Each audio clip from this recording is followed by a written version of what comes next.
Bienvenue à notre série de programmes ayant pour thème le défi de la croix.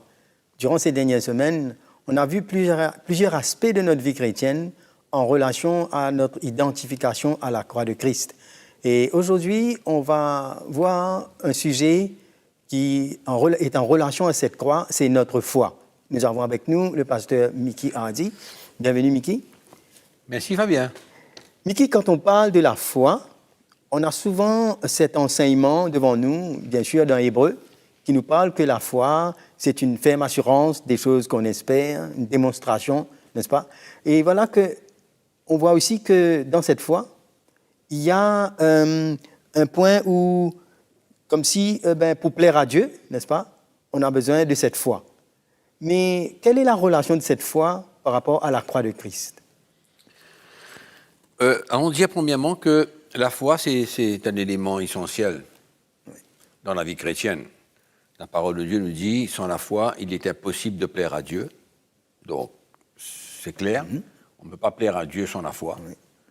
Et la parole de Dieu aussi nous dit que le juste vivra par la foi. Donc, élément absolument essentiel.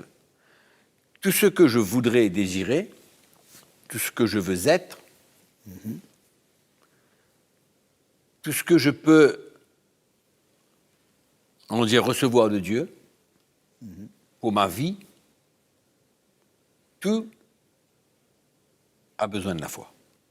Bien sûr que Dieu, lui, dans sa souveraineté, il peut faire beaucoup de choses, mais le fait demeure que, à part des exceptions, la foi est nécessaire dans notre vie.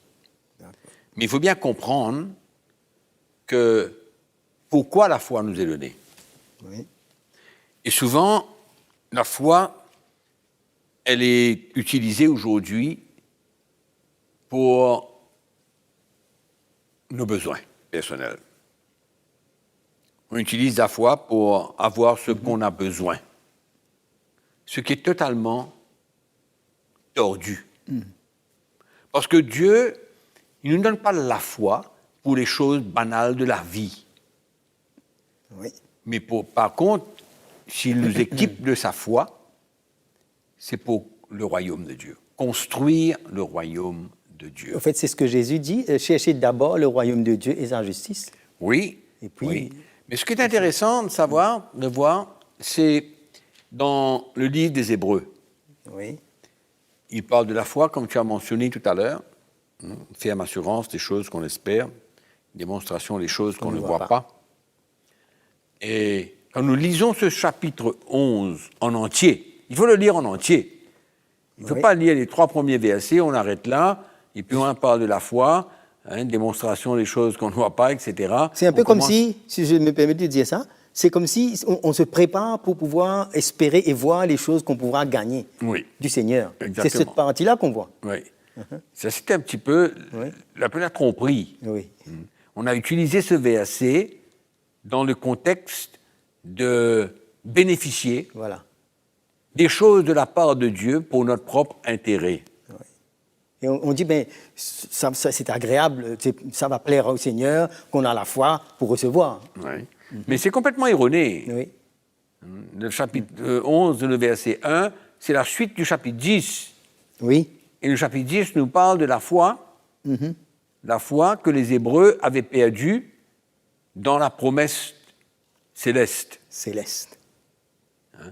Et donc, au début de leur conversion, ils avaient la foi pour ce qui les attendait dans la gloire. Tu comprends? Oui. La gloire céleste. Oui. Mais au moment donné, ils ont perdu la foi, c'est-à-dire qu'ils ne voyaient plus cela. Et ils sont tournés vers le judaïsme. Oui. De nouveau. Ils ont rétrogradé. Et comment est-ce qu'on peut aujourd'hui utiliser ce chapitre 11, verset 1 pour nos besoins? Mais si nous lisons le reste de ce chapitre, nous commençons depuis Noé, nous partons, nous réalisons que Dieu a mis la foi dans le cœur de ces hommes pour accomplir son plan. Son plan. Son plan. c'était de construire le royaume de Dieu. Depuis Noé, on voit, Oui, oui. Dieu a dit, construis-moi une arche. C'était pourquoi? C'est pour accomplir le plan de Dieu. Voilà. Et on continue, on parle d'Abraham, on parle de tous ces hommes, on parle de Moïse, etc. Tous ces gens ont eu la foi pour accomplir la volonté de Dieu. Ça n'avait rien à voir avec leur vie personnelle. Rien. D'accord. Parce que tout ce que nous avons besoin, Dieu s'en charge. Ça. Il nous dit, cherche le royaume, et puis moi, le reste, je m'en occupe. C'est clair. Mais la foi que le Dieu nous donne, c'est une foi pour accomplir la volonté de Dieu. Oui. Et c'est pourquoi aujourd'hui, il faut comprendre quelle est la volonté de Dieu. C'est ça. Quelle est la volonté de Dieu afin de pouvoir exercer notre foi pour accomplir la volonté de Dieu, construire le royaume de Dieu. Ça, c'est la priorité de Dieu. Les choses à côté, c'est bien, il n'y a pas de problème, Dieu ajoute. Mais le chrétien, quand il regarde à sa foi, il doit pouvoir comprendre que la foi que Dieu lui donne, c'est afin qu'il l'utilise pour être un instrument, pour construire le royaume de Dieu, foi pour sa propre vie personnelle, la foi pour que Dieu continue l'œuvre qu'il a commencée dans sa propre vie, Oui. la foi pour devenir un homme spirituel, la foi pour les chrétiens, la foi pour l'Église. Oui. Ça, c'est la vraie foi que Dieu donne Il y a pour cette- construire le Il royaume. y a cette promesse de Dieu. On voit ça souvent, on voit dans la vie de tous ces hommes-là, comme quoi leur foi était reliée à cette promesse, à cette rémunération des choses célestes, des Oui. choses qui viennent après. Oui, c'est ça qu'on parlait tout à l'heure dans l'Épître aux Hébreux. C'est une foi pour notre héritage, Voilà. l'héritage céleste. C'est ça. L'apôtre Pierre parle d'un héritage qui ne peut se flétrir ni se corrompre. corrompre. Hein? C'est un héritage qui nous attend Oui. dans la gloire avec Dieu. Ça, c'est notre vrai héritage. C'est ça. Et nous avons besoin de la foi pour avoir nos regards fixés là-dessus. Oui. Dans le livre des Hébreux, la foi qu'ils avaient les emmenait à voir dans l'esprit, voir les choses futures, tu vois, qui faisaient partie du plan de Dieu pour la construction de son royaume. Son royaume. Et c'est extraordinaire aussi, c'est que cette foi, si nous lisons le chapitre 11, un petit peu à la fin, nous voyons que c'était par la foi que ces gens-là, tous ces grands patriarches et tous ces hommes et femmes de Dieu, par la foi, au verset 33, ils vainquirent les royaumes, ils exerçaient la justice, ils obtinrent des promesses, ils fermèrent la gueule des lions, éteignirent la puissance du feu, échappèrent au tranchant de l'épée, guérirent de leur maladie, furent vaillants à la guerre, mirent en fuite des armées étrangères. Des femmes recouvrèrent leur mort par la résurrection, d'autres furent livrés au tourment, n'acceptèrent point de délivrance, afin d'obtenir une meilleure résurrection. D'autres subirent les moqueries, le fouet, les chaînes, la prison, furent lapidés, sciés, torturés. Tout cela à cause de Christ. Tout cela pour la cause de Christ. Tu vois? Oui. Pour la construction du royaume. Et si nous sommes là aujourd'hui, qu'est-ce qui s'est passé depuis le commencement? Où Dieu a mis la foi dans le cœur de ses patriarches, ces grands hommes de Dieu, David et tout ça, pour arriver jusque-là. Quand nous voyons la foi qui agissait dans le cœur de ces hommes, c'était pourquoi? Pour arriver jusqu'à nous sommes aujourd'hui. C'est pour nous. Pour nous, pour continuer, pour arriver jusqu'au retour de Jésus. Ouais. Donc il y avait un plan pour que Dieu mette la foi dans le cœur de ces hommes. Oui. Et mais il y a quelque chose qui me touche encore là, quand tu vois le verset 39, là, toujours chapitre 11, il nous dit tout cela à la foi desquels il a été rendu témoignage, n'ont pas obtenu ce qui leur a été promis, Dieu ayant en vue quelque chose de meilleur pour nous, afin qu'ils ne parviennent pas sans nous à la perfection. Donc ça englobe cette foi qui peut voir dans le futur, pour nous relier ensemble. C'est une même foi. Oui. Oui.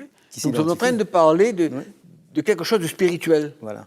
Bien sûr que nous pouvons avoir la foi pour la guérison, la foi pour la provision de Dieu, pour notre vie, pour ce que nous avons besoin. C'est vrai, mais ce n'est pas notre vraie course. Oui. Tu vois? Oui. La foi, c'est pour nous pouvoir persévérer et nous pouvoir faire face aux épreuves de la vie. Amen. La foi dans les épreuves. Moi, je voudrais lire peut-être l'épître de Jacques, Oui. chapitre 1er. Le verset 2 nous dit « Mes frères, regardez comme un sujet de joie complète les diverses épreuves auxquelles vous pouvez être exposés, sachant que l'épreuve de votre foi produit la patience. » Disons tout de suite que notre foi a besoin d'être éprouvée. Oui. Et c'est dans ce moment d'épreuve, où les choses ne sont pas faciles, où les choses ne sont pas comme nous voulons. Parce qu'il y a un temps entre comprendre le plan de Dieu, voir la volonté de Dieu et son plan pour notre vie, et la réalité. Il y a un temps. Et ce temps-là, pendant ce moment-là, notre foi est éprouvée. Parce qu'on va tester. On va vivre des situations qui sont peut-être totalement contraires à ce que nous attendons de la part de Dieu, de ce qu'il a même promis, de ce qu'il nous a même dit qu'il devait arriver. Tu vois? Et ce temps d'épreuve, c'est pourquoi quand on regarde la foi, on ne peut pas exclure la foi de la croix. On ne peut pas, quand on parle de foi, ne pas parler de notre identification avec Christ dans ses souffrances et dans sa mort. Parce que quand nous sommes éprouvés, ça veut dire quoi éprouver? Là, ça nous mis à l'épreuve, ça touche notre vie, oui. Ça nous touche nous-mêmes, ce qu'il y a à l'intérieur de nous-mêmes, que Dieu veut, allons dire, travailler. Voyez, notre patience. Oui, et tout ça, c'est un prix qu'on a besoin de payer.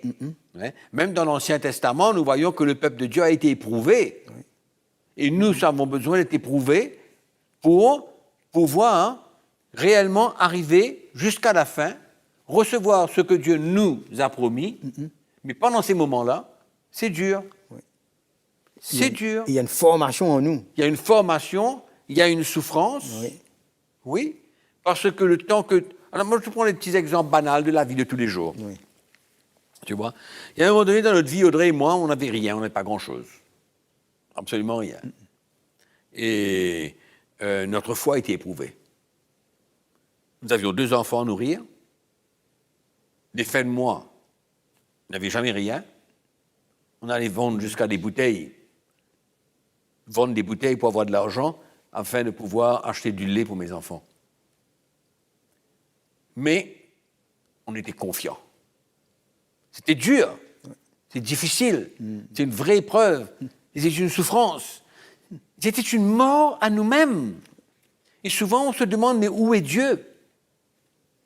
Où est Dieu dans ces moments? Mais il est là. Il est là, il travaille en nous. Parce que tu étais décidé à prendre ce chemin. Oui. On comprenait que c'était un chemin que Dieu voulait qu'on prenne. Il y avait une formation là-dedans. Il y avait quelque chose qu'on allait bénéficier là-dedans.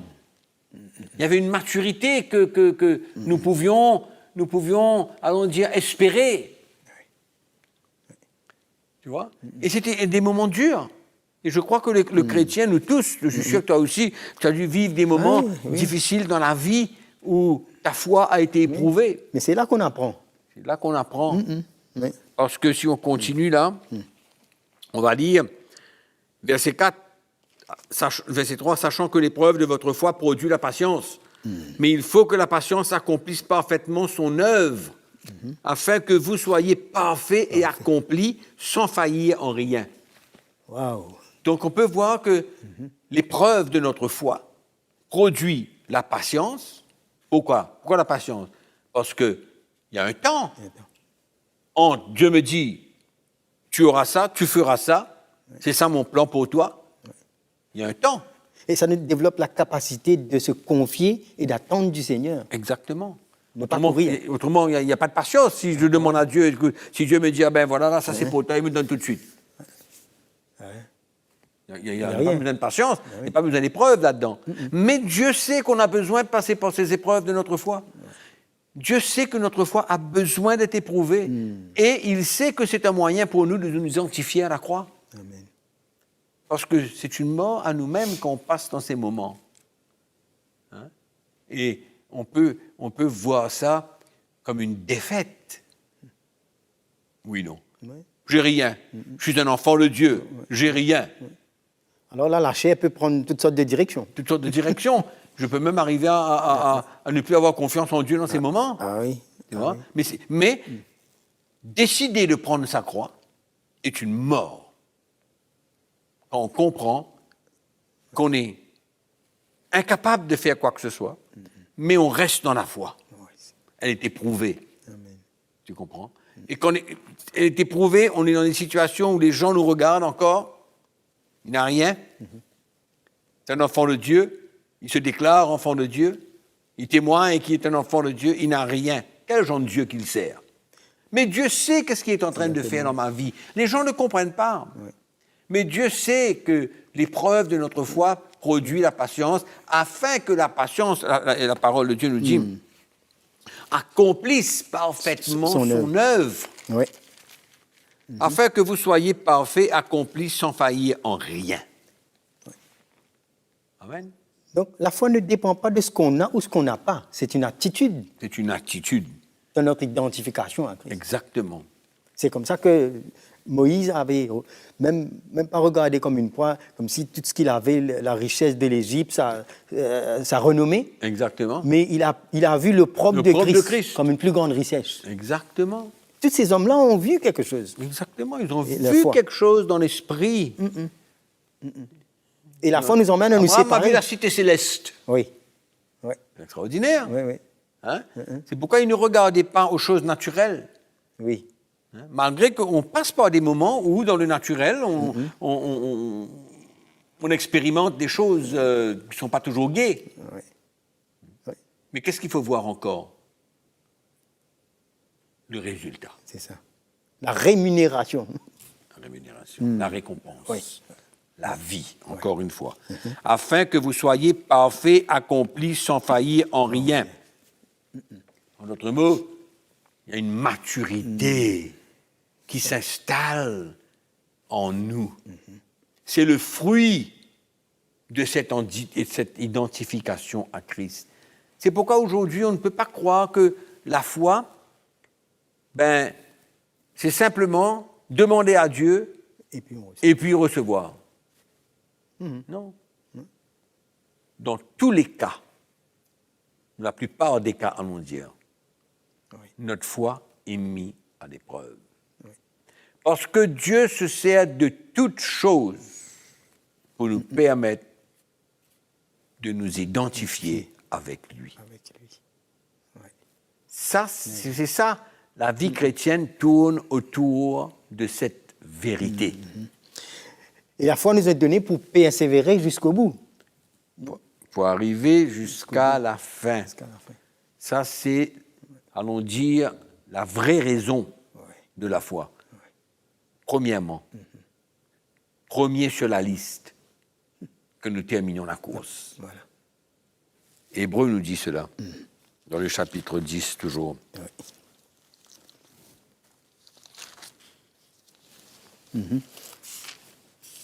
Il nous dit dans le verset 35, il dit « N'abandonnez donc pas votre assurance à laquelle est attachée une grande rémunération, récompense. Oui. »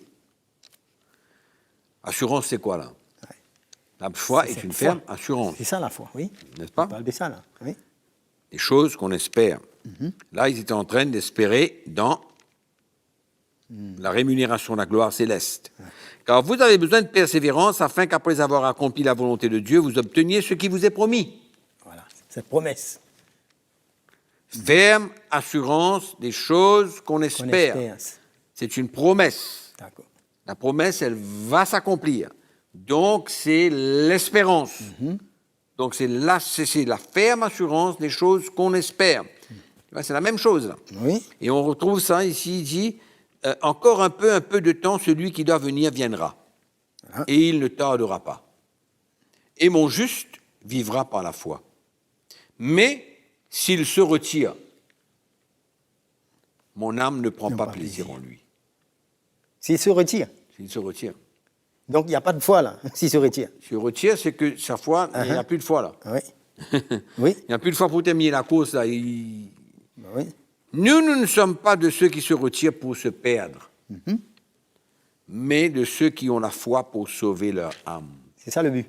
Voilà, le but principal, numéro 1 sur la liste, Voilà. c'est de terminer la course, la foi pour sauver notre âme. Car nous ne sommes pas de ceux, il dit dedans, qui se retirent pour se perdre. Amen. Je reviens sur ce petit bout-là. Là. Il dit « Mon âme ne prend pas plaisir en lui ». Et c'est ce qu'on retrouve après dans le verset 6, qui nous dit que sans la foi, il est impossible de lui être agréable. Exactement. C'est la même chose. Oui. Pour aller jusqu'au bout. Oui, aller jusqu'au Pour bout. avoir l'héritage. Exactement. promis. Et c'est comme ça que le verset 11 commence, le chapitre 11 commence. C'est sûr, tout ce qui a été rapporté est écrit dans le chapitre 10. Voilà. Donc, comment venir associer maintenant ce verset premier hein, à la prospérité? C'est sorti de son contexte. Complètement. Oui. Il est parti, c'est sorti. Il a oui, pris une tangente, là, on est parti. La foi pour nos besoins, la foi pour ceci, la foi pour une nouvelle voiture, la foi pour tout le reste. Oui. Et quand on voit les patriarches, tous ces hommes de foi, les héros de la foi, la description de leur état, de leur attitude nous montre que c'était une foi pour le plan de Dieu, pour la volonté de Dieu, comme tu as si bien dit. Exactement. Je reviens pour sur le royaume de Dieu. Ben oui, l'attitude de Moïse même, quand on voit. Exactement, comment Fabien. Il a tout leur relâché parce qu'il a compris quelque chose, il a vu quelque chose. C'est simple. Oui. Tu vois, on peut peut-être prendre un exemple dans notre relation de tous les deux. Oui. On est là, on sert le Seigneur ensemble. On n'est pas arrivé. Non. Et souvent, je veux te voir arriver là où je veux que tu sois. D'accord. Tu comprends? Et je dois avoir la foi Oui. et te relâcher dans la main du Seigneur et permettre à Dieu de faire l'œuvre qu'il a besoin de faire dans ta vie. D'accord. Tu comprends? Oui. C'est-à-dire te relâcher. Et donc, c'est important pour nous que dans la foi que j'ai pour les gens n'est pas accompagnée d'une pression sur leur vie. Tu vois? Allons dire de quelque chose que je veux qu'il soit. Je mets une pression sur leur vie. Il y a une attente dans mon cœur. Mais ce n'est pas la foi, ça. Pas la foi. La foi, c'est de rester dans le calme et de faire confiance à Dieu pour ta vie. Oui. Et toi, tu fais confiance à Dieu pour ma vie. Oui. Et c'est comme ça qu'on peut arriver à pouvoir travailler ensemble et se respecter parce que j'ai la foi dans mon cœur pour toi et tu as la foi dans ton cœur pour moi. Et la patience est nécessaire. Si je crois que Dieu est capable de te transformer. Et toi, pareil, que Dieu est capable de me transformer. Ça, c'est vrai. C'est la foi. Mais je sais que tu ne vas pas être transformé du jour au lendemain. Là, il y aura besoin de patience. Là, il y aura besoin de patience, il y aura besoin que ma foi va être éprouvée parce que quelquefois j'ai la foi pour ta vie, mais je vois que tu es en train de faire des choses qui sont contraires. Là, il faudra prendre la croix. Exactement. Oui. Et donc, dans notre relation, ma foi est éprouvée en attendant ce changement que Dieu veut opérer en toi. Amen. C'est pourquoi, quelquefois, on ne comprend pas pourquoi les gens s'affolent. Ils paniquent. Ils paniquent quand ils voient un frère faire quelque chose de mal ou quoi. Mais il n'y a rien à paniquer, il faut rester dans la foi. Dieu va compléter l'œuvre qu'il a commencée. Il faut continuer à prier. La foi, comme l'apôtre Paul nous dit, j'ai cru, c'est pourquoi j'ai parlé. Tu vois? Donc, quand la foi vient dans mon cœur, c'est normal qu'il y ait une parole qui va sortir de moi, qui est en relation avec la foi que je transporte dans mon cœur. Et pendant tout ce temps, ça ne veut pas dire que je verrai que les choses positives. Je vais voir les choses négatives. Mais qui ne va pas bouger ton attitude et ce que tu vois. Ne bouge pas. Ah, Et quelquefois, ça fait mal. Tu vois? Ça fait mal. Même quand on voit un de nos enfants s'éloigner, partir, faire des choses qu'il ne faut pas faire. Mais est-ce qu'on a toujours la foi dans notre cœur? C'est ça. Ou bien est-ce qu'on va vivre par la vue, marcher par la vue et être découragé complètement? que ce soit notre femme, nos enfants, nos frères, nos sœurs. Il faut persévérer. Notre foi est mise à l'épreuve. Dans notre famille, notre femme, nos enfants, Dieu est capable de changer les situations. C'est pourquoi on ne marche pas par la vue. Et ne pas marcher par la vue et rester dans la foi est un moment d'épreuve, de difficulté, où nous avons besoin de nous identifier avec Jésus. On ne peut pas faire absolument rien. Donc, de même que Dieu a éprouvé le peuple d'Israël dans le désert, il nous éprouve de la même manière.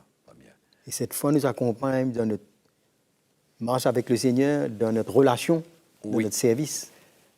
C'est pourquoi je crois que quand on parle de la foi, dans ce qu'on a besoin, dans ce que Dieu nous promet, la foi pour n'importe quoi, il y a un élément d'identification à la croix de Jésus. On ne peut pas exclure la croix de Jésus de la foi.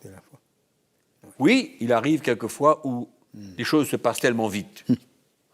Nous recevons de Dieu quelque chose rapidement. Mais ce n'est pas ça. Normalement, ce n'est pas ça. Autrement, il n'y a pas besoin de foi. Si comme je veux quelque chose qui, dans le plan et la volonté de Dieu, il me donne ça tout de suite. Il n'y a pas besoin de foi, pas besoin de patience, il n'y a pas besoin de rien. Pas de persévérance. Pas besoin d'identification avec Jésus. Mais parce que Dieu sait comment nous travailler, il sait comment nous former. C'est comme l'argile dans la main du potier, il sait. Voilà. Et donc, il éprouve notre foi. L'épreuve de notre foi. Oui. Hein, qui vaut plus que l'or. Et c'est ça que le chrétien a besoin de comprendre. C'est merveilleux. Comment la croix est attachée avec toute notre vie. Amen. C'est merveilleux. C'est merveilleux de voir, Mickey, tout cet aspect de profondeur concernant cette foi vivante que le Seigneur nous a donnée en relation à la croix de Christ. Exactement. Merveilleux. C'est une grâce. Amen. Et je crois que le défi de la croix, c'est de revoir tous ces aspects de notre vie chrétienne en relation à cette croix. Amen, frère. On bénit le Seigneur pour ça. Merci. Voilà, pour tous ceux qui nous suivez, on vous donne rendez-vous la prochaine fois pour voir encore d'autres choses concernant cette croix. Que Dieu vous bénisse.